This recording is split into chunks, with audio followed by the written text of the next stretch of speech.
Ask मुफ्ती तारिक मसूद।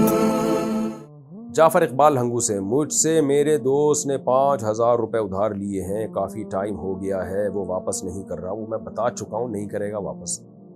क्या मैं इसकी दुकान से इसके 5,000 रुपये के बदले में कोई सामान ले सकता हूँ? क्योंकि पैसे नहीं दे रहा। ले सकते हैं, बिल्कुल ले सकते हैं। तो जाएं कुछ चीज़ लेके आ जाएं जो 5,000 की है।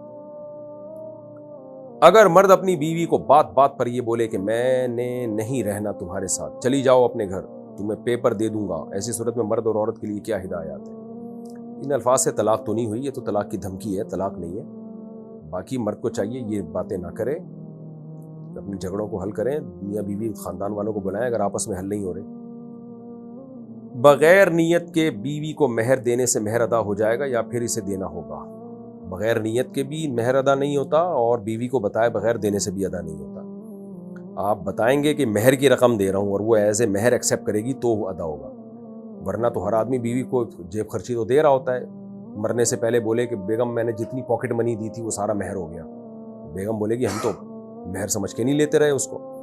तो जब मेहर दिया जाए उसको बीवी को बताया जाए कि ये बेगम मेरे जिम्मे जो मेहर की रकम थी ये मैं दे रहा हूँ और अब मेहर ख़त्म हो गया। तो जब तक ये इस तरह वजाहत नहीं करेगा वो रकम मेहर नहीं कहलाएगी, वो गरीबी कहलाएगी। क्या बहनोई और साली और घरवाली एक ही कमरे में सो सकते हैं, एक ही कमरे में रह सकते हैं? नहीं रह सकते।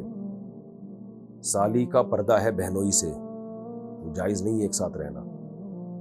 अगर ज़कात 7.5 तोले सोने पर है तो इस दौर में 5,000 रुपये तोला सोना था और अब तकरीबन 3 लाख रुपए तोला है, तो इस पर थोड़ी रोशनी डालिए। रोशनी किस पे डालनी है? आपने तो रिपोर्ट पेश की है कि उस वक्त ऐसा था अब ऐसा है।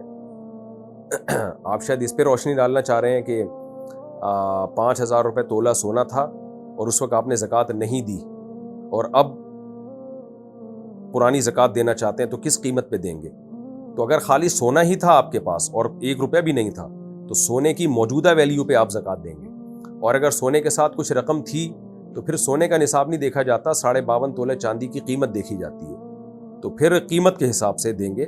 यानी उस वक्त सोने की जो कीमत थी वो कम थी तो उसी कीमत का 2.5% देना पड़ेगा आज आपको। मैं नौ मुस्लिम हूँ, 6 साल पहले मुसलमान हुआ था तो तुरंत नमाज फ़र्ज हो गई थी। तुरंत बोले तो फ़ौरन। 1 साल मुझे नमाज सीखने में लग गया था, तो क्या मुझे क़ज़ाए उम्री पढ़नी पड़ेगी? बहुत टेंशन में हूँ। अगर आपने नमाज़ें पढ़ी हैं तो फिर क़ज़ाए उम्री पढ़ने की ज़रूरत नहीं है। जो सीखने में टाइम लगा, तो जिस तरह बस अरकान भी अगर अदा हो गए थे ना, जैसे आपको सूरह फातिहा नहीं आती थी लेकिन आप सूरह फातिहा सीख रहे थे और जितनी सीखते थे उतनी पढ़ लेते थे, क़याम कर लेते थे, रुकू कर लेते थे, 2 सजदे, जो यानी जो अरकान होते हैं नमाज के बेसिक अरकान, तो आपकी नमाज हो गई। गैर मुस्लिम जब मुसलमान होता है ना, तो जितना टाइम उसको सीखने में लगता है तो वो सीखने वाला टाइम में शरअन वो माज़ूर होता है, तो वो फिर उसकी नमाज हो जाती है। अलबत्ता रकतें और सजदे पूरे होने चाहिए, ये ज़रूरी है। अगर रकतें भी पूरी नहीं थी, क्योंकि रकतें सीखने में तो टाइम नहीं लगता ना, जैसे फजर के 2 फ़र्ज़ पढ़ने हैं आपने, 2 रकतें पढ़नी है, तो अब 2 रकतें और हर रकत में 2 सजदे तो करने ही पड़ेंगे। सीखने में टाइम लगता है, तहियात को सीखने में और सूरह फातिहा और कुरान की कोई सूरत को सीखने में टाइम लगता है। तो इस सीखने में जो टाइम लगा, तो इसमें जिस तरह भी आपने पढ़ ली आपकी नमाज अदा हो गई है। तो जो नमाजें पढ़ ली हैं जैसे तैसे भी पढ़ी हों, उनको लौटाने की ज़रूरत नहीं है। जो पढ़ी नहीं सिरे से, तो वो तो बहरहाल आपके ज़िम्मे है, फिर उस पर तौबा इस्तिग़फ़ार भी ज़रूरी है।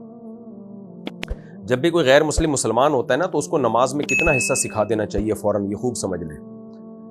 जैसे इस्लाम में दाखिल हो, उसको सबसे पहले जो नमाज का टाइम हो, जैसे कोई गैर मुस्लिम असर के टाइम पे मुसलमान हुआ है, तो उसको फ़ौरन बता दें भाई अब असर की नमाज आपने पढ़नी है।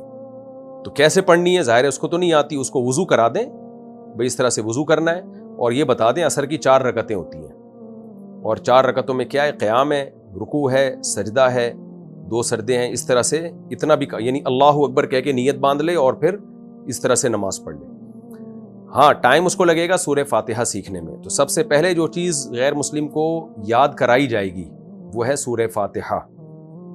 जैसे ही सूरह फातिहा याद हो जाए, तो फिर उसको मुख्तसर सी कोई कुरान की सूरत, इन्ना आतईना कल कौसर फसल्ली लिरब्बिका वनहर इन्न शानियका हुवल अब्तर, ये याद करा दें, या कुल हुवल्लाहु अहद याद करा दें। और तीसरे नंबर पे सबसे पहले उसको अत्तहियात याद करा दें। अत्तहियातु लिल्लाहि वस्सलावातु वत्तय्यिबात, अस्सलामु अलैका अय्युहन नबी व रहमतुल्लाहि व बरकातुहू, अस्सलामु अलैना व अला इबादिल्लाहि स्वालिहीन, अशहदु अल्ला इलाहा इल्लल्लाहु व अशहदु अन्ना मुहम्मदन अब्दुहु व रसूलुहु, ये याद करा दें। اور تکبیر تحریمہ یعنی نماز کی نیت باندھنی اللہ اکبر کہہ کے اور نماز ختم کرنی ہے السلام علیکم ورحمۃ اللہ. اتنا اس کو آ گئی نا تو بس فرض ادا ہو جائے گا اس کا. پھر بے شک رکوع سجدے کی تسبیحات نہ بھی پڑھے تو نماز ہو جاتی ہے اس سے. رکوع سجدے کی تسبیحات سیکھتا رہے گا آرام سے, سبحان ربی العظیم سبحان ربی الاعلیٰ. تو نماز کا جو ایک ڈھانچہ قائم ہو جاتا ہے نا وہ اتنا سیکھنے سے بھی ہو جاتا ہے. تو جب بھی کوئی غیر مسلم مسلمان ہو آپ نے کیا سکھانا ہے, سب سے پہلے اس کو کہنا ہے بھائی ابھی والی نماز پڑھو, وضو کرا دیں, بہتر تو یہ غسل کرا دیں اس کو. سنت یہی ہے کہ نبی صلی اللہ علیہ وسلم جب کوئی غیر مسلم مسلمان ہوتا تھا غسل کا حکم دیتے تھے. تو اگر حالت جنابت میں ہے تو پھر تو غسل فرض ہے, تو غسل کرا دیا اس کو اور فوراً بولا بھائی آپ نے اب وقتی نماز پڑھنی ہے کیونکہ نماز قضا نہ ہو. اب کیسے پڑھے گا آپ بتا دیں بھائی عصر کی نماز ہے 4 فرض پڑھ لو. بھائی مجھے تو فاتحہ نہیں آتی, کوئی بات نہیں, فاتحہ سیکھتے رہنا, ابھی صرف ایسے کر لو اللہ اکبر کہہ کے نیت باندھ کے کھڑے ہو جاؤ. اگر جماعت کی نماز ہو رہی ہے تو جماعت میں شامل کر لیں اس کو, پھر تو بولیں بھائی بس اللہ اکبر کہہ کے پیچھے کھڑے ہو جاؤ اور امام جو کچھ کر رہے ہیں آپ اس کے ساتھ ساتھ کرتے رہو. اللہ اکبر کہہ کے نیت باندھنا ہے اور السلام علیکم ورحمۃ اللہ کہہ کے نماز ختم کرنی ہے. یہ 2 لفظ تو فوراً سکھا دیں اور پھر تیسرے نمبر پہ سورہ فاتحہ سکھا دیں اس کو اور قل اللہ سکھا دیں اور التحیات سکھا دیں. تو ساری زندگی اتنی بھی پڑھتے رہے گا نا تو نماز اس کی ہو جائے گی. انڈیا سے کسی نے پوچھا ہے کسی کے دل میں محبت کیسے ڈالیں, کوئی وظیفہ یا قرآن کی کوئی صورت ہے تو پلیز بتا دیں. حلال محبت دل میں ڈالنی ہو تو اس کے لیے دعا ہے. حلال محبت سمجھ شوہر کی محبت دل میں ڈالنی ہے کہ شوہر مجھ سے محبت کرے, باپ مجھ سے محبت کرے, ماں مجھ سے محبت کرے. گرل فرینڈ بوائے فرینڈ کی محبت کے لیے وظیفے پڑھنا حرام ہے, ناجائز ہے. تو شوہر کے لیے جائز ہے, یا بیوی محبت نہیں کرتی شوہر سے تو شوہر تو کوئی وظیفہ کچھ بس دعا مانگے اللہ سے, بہتر تو یہی ہے. تو یہی ہے بس.